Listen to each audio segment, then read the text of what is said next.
Selamat siang, salam sejahtera bagi kita semua. Kami dari kelompok 11 yang beranggotakan Debritanio Cesario, Gloria Win Prameswari, Kian Asila Dafsa Blantian, Muhammad Rian Nasriddin Zulfar, serta saya sendiri Patricia Arselita. Kelompok kami akan menyampaikan sebuah video infografis dengan topik transformasi ekonomi liberal di kala pandemi yang akan membahas mengenai perbedaan ekonomi liberal ketika pandemi dan pasca pandemi. Perspektif ekonomi liberal atau ekonomi bebas pada sebelum pandemi.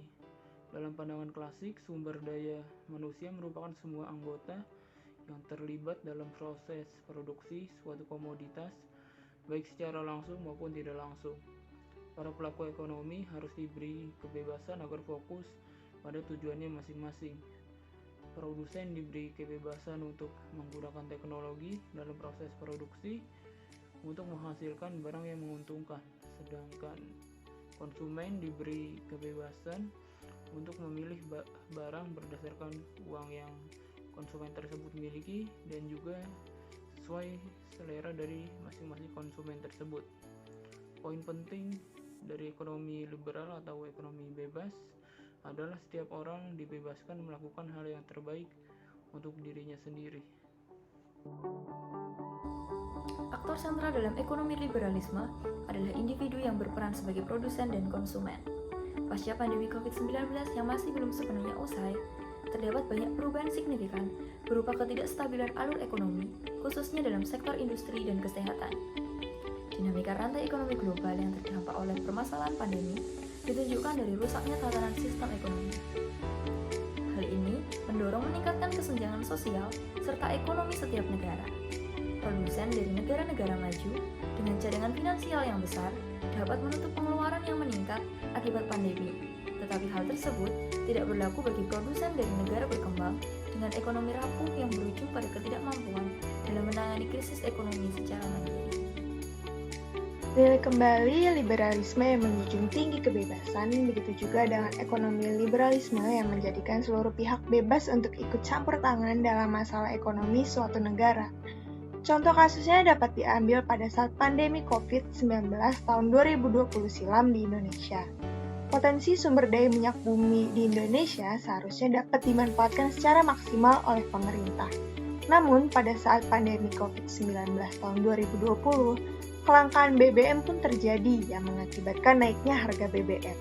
Hal ini disinyalir terjadi karena peran oknum yang melenggang bebas dalam mengeksploitasi pengelolaan sumber daya minyak bumi di Indonesia. Para oknum seperti perusahaan asing ilegal, perusahaan swasta ilegal, mengambil alih sumber daya minyak bumi Indonesia untuk dijadikan keuntungan yang lebih besar bagi pihaknya sendiri. Hal ini juga dapat dikatakan sebagai cerminan dari dampak negatifnya dari penerapan ekonomi liberalisme. Mendalami pada permasalahan minyak bumi pada COVID-19, beberapa faktor yang ada pun berhubungan. Perang Rusia dan Ukraina juga menjadi faktor salah satunya, mengingat negeri beruang merah tersebut mendapat sanksi ekonomi oleh negara barat, yakni larangan ekspor minyak.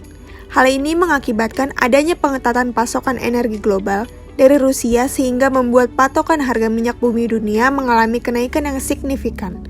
4-5 juta barel minyak berjenis Brent diekspor oleh Rusia setiap harinya, yang menjadikan Rusia sebagai negara eksportir terbesar kedua di dunia. Dampak dari dalam negeri sendiri yang dirasakan Indonesia adalah para oknum yang terlibat dalam tindakan eksploitasi sumber daya minyak bumi di Indonesia. Permasalahan seperti kenaikan harga BBM, kelangkaan persediaan minyak bumi di Indonesia tidak jarang ditemui dalam kurun waktu 2 tahun ke belakang sejak adanya pandemi di Indonesia. Yang selanjutnya diikuti dengan menurunnya angka kesejahteraan hidup masyarakat Indonesia akibat permasalahan pemasokan minyak bumi ini. Terdapat peran serta dampak ekonomi liberalisme dari adanya permasalahan ini, yang memiliki dasar kebebasan dalam perekonomian. Dapat dilihat bahwa ekonomi liberalisme sangat tidak efektif diberlakukan di Indonesia. Mengingat Indonesia memiliki batasan teori yang berlandaskan dengan UUD 1945 serta Pancasila. Implementasi sistem ekonomi liberal atau kapitalisme juga telah banyak berubah seiring banyaknya perubahan dalam kondisi masyarakat. Dari data yang tercatat di International Monetary Fund atau IMF, memperkirakan kerugian akibat adanya pandemi COVID-19 mencapai 9 triliun dolar AS atau sekitar 144 ribu triliun rupiah. Dan krisis ekonomi ini dinilai sebagai krisis yang terburuk dalam sejarah kapitalisme.